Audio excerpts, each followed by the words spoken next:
My husband died suddenly, and his delusional best friend is trying to hijack his memorial, told lies about our marriage, and is trying to make herself the widow instead of me. Posted by you/angry widow? I'll try to make this brief. My 28F husband, Jonah, 36M, passed away unexpectedly a month ago from a stroke. I don't want to get specific about that part, it's the worst pain I've ever felt in my entire life, and I'm still not sure how I'm ever going to move on. We were married for 5 years, together for 7. For the past 2 years, we've been trying for a baby, but we're just getting to the point of considering IVF when he died. Jonah had a close friend in high school named Marjorie, 33F. Marjorie also ended up going to the same university as he did, and they spent a lot of time together during those college years. Jonah said that he liked Marjorie's company but never felt anything beyond friendship with her, which I totally believe. Jonah dated other women during that period but told me that several times Marjorie hinted that she wanted him to ask her out. She also joked about wanting him to be her plan B in case she didn't meet someone and get married by 30. By the time I started dating Jonah, he had moved a couple of hours away from his hometown and Marjorie. Despite this, Marjorie immediately began finding excuses to come to our town and hang out, which usually involved her encouraging us to go drinking and then her passing out on the couch at Jonah's apartment. I didn't mind her for the most part, but she had a habit of saying things like, "You know you ruined our marriage pact, haha," and pointing out all the things that she knew about him, like what he took in his coffee, his favorite bands, etc. Over the course of our relationship, and especially after we got married, Jonah definitely put some distance into his relationship with Marjorie. He confided in me that he felt he had outgrown her and that they really had little in common anymore. He stopped responding to her invitations to hang out as often, though he would occasionally call to catch up out of guilt, especially when she would text him or leave messages saying she was so sad he was ignoring her and the like. But now he's gone. I had him cremated, like he wanted.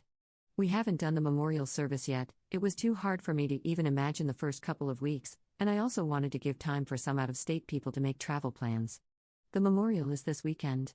However, 2 weeks ago, I received an email from Marjorie, sent to around 60 people, including Jonah's family, saying that she was holding a memorial service for Jonah in the town where they grew up, the day before his memorial here. I was completely blown away, seeing as she hadn't mentioned anything to me or even attempted to call. Along with the details, the email said that she was planning the memorial in light of the fact that no other service had yet been held in his memory, and he deserved to be laid to rest with honor. For the record, she was invited to the memorial I've been planning and knew it was happening.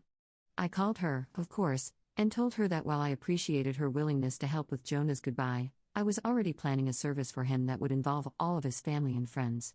She immediately went on the defensive and said that she had only started to plan a service when she realized I wasn't willing to do it in a timely manner.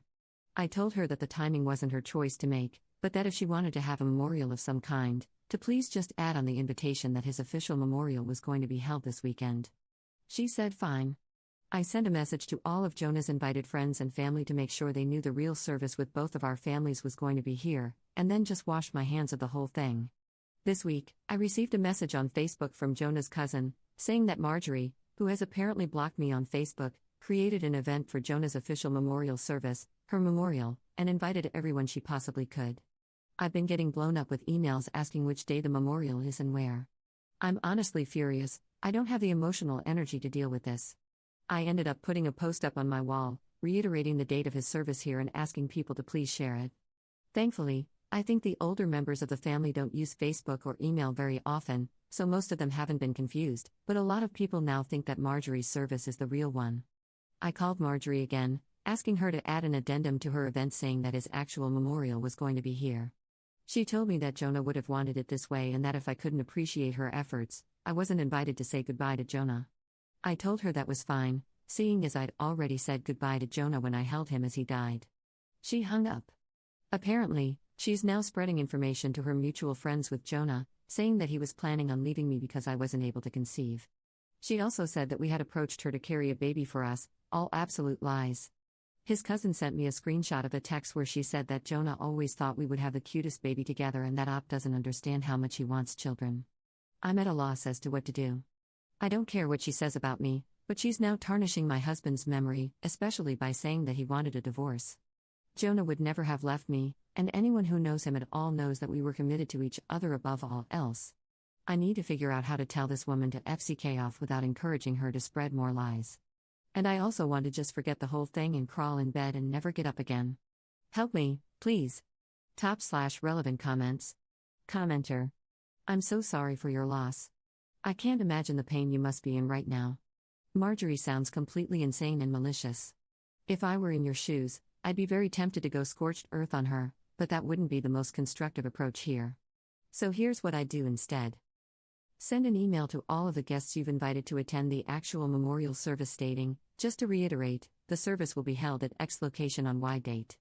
Do not mention Marjorie, her lies, or the second service. Contact the funeral home and see what can be done to pull the plug on Marjorie's service. Delete and block this woman on all forms of social media, email, your phone, everywhere. Content yourself with the knowledge that if any of Jonah's and Marjorie's mutual friends have half a brain, they'll understand she's out of her mind or at least being outrageously inappropriate. Update 2 days later. I apologize for not updating sooner, but a lot happened over the last couple of days. Thank you to everyone who offered help and advice. For those who offered monetary assistance, Jonah and I were in a stable financial position. I'm going to be comfortable until I decide to go back to work. Your willingness to help was deeply appreciated, however, and I'm truly bowled over by your kindness. I took the advice of the majority of comments and called the chapel where Marjorie was planning her service. I spoke with the pastor, who immediately told me that he had been trying to get in touch with me regarding the service. Apparently both Jonah and Marjorie had grown up in that church. I am not religious, and neither was Jonah as an adult. My voicemail has been flooded, so it's definitely plausible that I overlooked his call. He immediately expressed how sorry he was to hear of Jonah's loss and said he had received my contact info from Jonah's great-aunt, who still attends there. He said he was surprised when Marjorie asked to have a service for Jonah, but she had claimed that Jonah and I were separated and I didn't want to be involved. He had been trying to follow up with me, but obviously, that didn't happen. He was very apologetic and said that we could cancel the service or move forward in any way that felt right to me. He said that he knew the church members would appreciate the service, since many of them remembered Jonah as a boy, but obviously Marjorie would no longer have a role. I agreed that the service could go forward. He called to speak with Marjorie after our conversation and informed her that she was no longer welcome to participate in the organization of the service after her behavior. He wouldn't tell me all that she said, but said she was distraught, and he recommended some mental health/spiritual services to her that he hopes she accepts. She apparently apologized for lying and asked to speak with me, but I declined. I feel bad if she's truly contrite, but I just have too much on my plate right now. We had 2 beautiful services for my husband, first the one at his hometown church, and then the non-religious one that I planned. Everyone who came wanted to honor Jonah, and that's all that really matters. I was told a dozen stories about him that I'd never heard before, and I laughed so hard I cried, then cried some more. My cousin was on the lookout for Marjorie, and I honestly didn't think about her the whole weekend. She turned up for the first service, and then the pastor ended up speaking with her, unbeknownst to me. My cousin says he was sympathetic but firm and told her that her presence there would be inappropriate. Surprisingly, she left without fuss. I'm still not sure this situation is entirely resolved, but I got to lay my husband to rest in the way he deserved, and that's the most important thing to me right now. Thanks, everyone, for your support. Top/relevant comments. Commenter.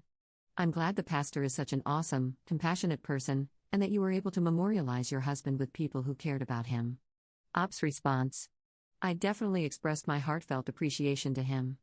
I tend to be uncomfortable in religious settings, which is why I immediately told him that I'm not religious, but I was really moved when he said, "That part doesn't matter right now. You loved your husband, and there is always a place for love here." I teared up, I admit. Second update 4 months later. I'm not sure if anyone will remember this post, but I thought I would update since it's been a few months. I haven't been checking my inbox, and I'm sort of amazed I remembered the password at all, but I appreciate all of you who sent encouraging messages. It means a great deal to me. It's been around 5 months since Jonah died, and honestly, it still feels like I'm waking up and living the same day over and over again. I'm in therapy, but the feeling of grief has not subsided whatsoever. Everything reminds me of Jonah, and I still feel like half of me is gone. I'm considering moving out of the country, or at least to a different state, but I also feel like a piece of Jonah is here in the house where we lived. Even worse, Marjorie has still not disappeared. I deleted my social media a couple of months ago in an attempt to simplify my life, but my cousin, who also knows Marjorie, let me know that she has been recently posting photos of herself on Facebook, with Jonah.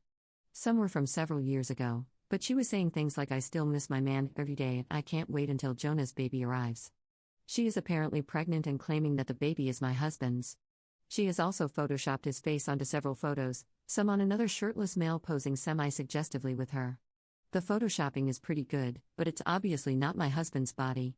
People have been saying things like, "Congratulations, we know you'll be a great mother to Jonah's child." Nobody I knew, thankfully. It honestly made me feel sick, and I went and laid in bed pretty much all day. I hate that she is getting to me like this, but I can't stand the thought that she's claiming my husband was unfaithful to me, and that people are believing it. One bright note is Marjorie's brother, who also knew Jonah. On one of her recent posts, he commented, "WTF Marjorie? I spoke to Jonah like 2 weeks before he died and he said he was trying for a baby with Op. You guys were just friends. This is effed up and you know it." The post was deleted a couple of hours later. I don't know what to do anymore. I don't have the energy to battle with this woman, but I'm infuriated and hurt by this blatantly disrespectful pack of lies that she's spreading. My cousin called her and asked that she remove the photos, but she apparently said that Op can go to hell. She just doesn't want to accept that Jonah wanted a baby with me more, and she couldn't give him one. I'm lost. What can I do about this? It seems like all I can do is sit and watch this crazy woman try to convince Jonah's friends and family that he never loved me.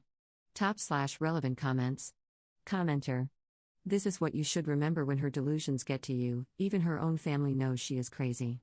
What you and your husband had together doesn't need to be photoshopped and lied about on Facebook, it was real. Every single time that fool has to Photoshop a picture in order to fabricate intimate memories, she is reminded that you are the one who actually got to experience them. You won, and there's not a day that goes by where Marjorie forgets that. Third update 2 weeks later.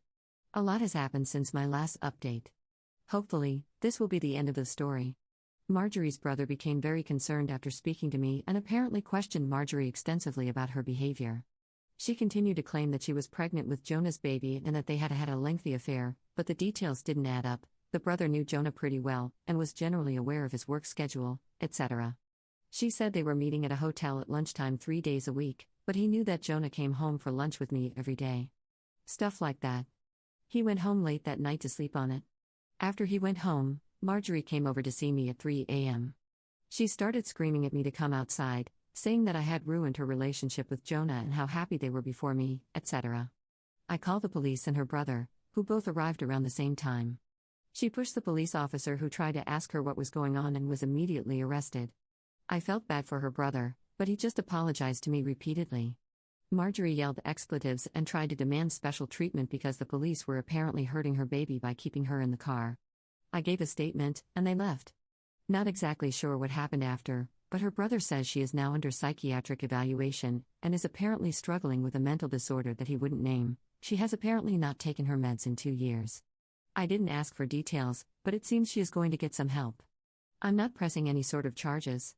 Her brother also linked me to his post on social media, where he made it very clear that Marjorie has been having some difficulties, and absolutely none of what she said about Jonah is true. I'm glad this seems to be over, but I've decided I need a fresh start no matter what. I'm looking for a job out of state, and I'll be doing my best to leave my life with Jonah behind. Thank you all for your help and encouragement. /relevant comments. Commenter. This is the best update possible. She was a few months shy of stealing a baby from someone's shopping cart. Her delusion had to be shattered, and this was the only way. I hope her being ill actually helps you cope with all of the disturbance she's brought to your life. On a personal note, I lost my partner too. So, naturally, I deeply sympathize with your pain. A lot of people would say that moving doesn't help, and to an extent, that's true. But I get you. I can't set foot in the town we lived in, which is really sad for many reasons. But it is what it is. Moving away from the memories isn't a bad idea. It is hard to heal when you are constantly driving past places that evoke memories. So, good for you on deciding to move. I wish you well with all of this.